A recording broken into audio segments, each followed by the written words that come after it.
Hey everybody, today is chemical formulas. So first thing, molecules. A molecule is just two or more atoms that have bonded or joined together. You also have an element. An element, if each atom of the molecule is of the same element, it is a molecule of an element. So this is a molecule of an element. You have two oxygen atoms that have bonded together, but it's only one pure substance, so that's considered an element. If you have two or more different elements, as in H2O, hydrogen and oxygen, that makes a compound. So two or more different elements combining, like hydrogen and oxygen, would be a compound. These are still both molecules because they have two or more atoms that have joined together.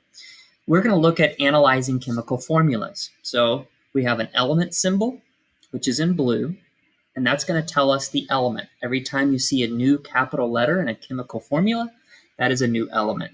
The subscripts, these little numbers, are going to help us determine the number of atoms in the chemical formula. So let's practice this. This is straight from one of your activities today. So counting the number of elements. So we'll do a little E up here. Let's see here.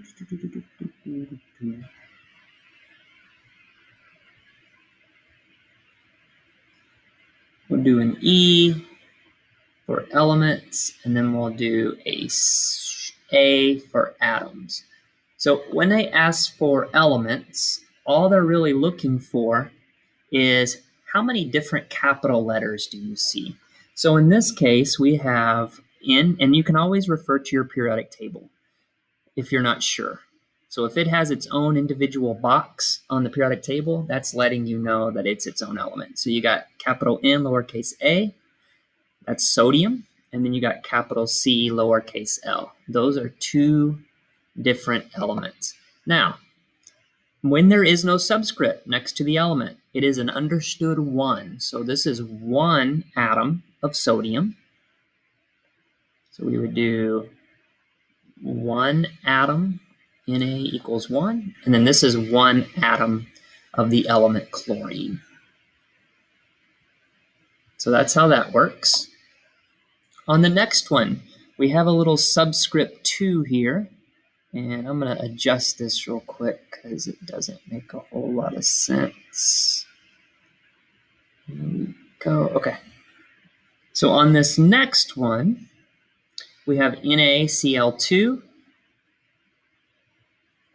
So once again, we have one capital letter, capital C, and that's a lowercase l for chlorine. So in this case, we have two different elements. And so now we look at the subscripts. So if you notice, Na does not have a subscript. So that is just one atom of sodium.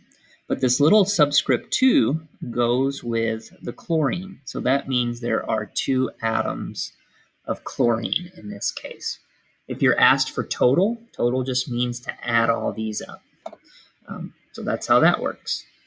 On the last one, we have some parentheses. So when we have parentheses, it works a little differently, but the rules are still all the same. So that's too big. Okay, so once again, we have two capital letters. We have sodium, we have chlorine. That's two different elements. And now we're going to look at the number of atoms of each element. And then if they ever ask for total, we just add up all those. So we got Na, that is still, right now, in the parentheses, we have 1. Cl2, in the parentheses, we have 2. Now, whenever you have parentheses and you have a subscript 3 outside, that means to multiply each element within the parentheses. So this sodium 1, that's the same as saying 1 sodium times 3. And then chlorine 2, that is the same as, if it's in parentheses, that's the same as saying 2 times 3.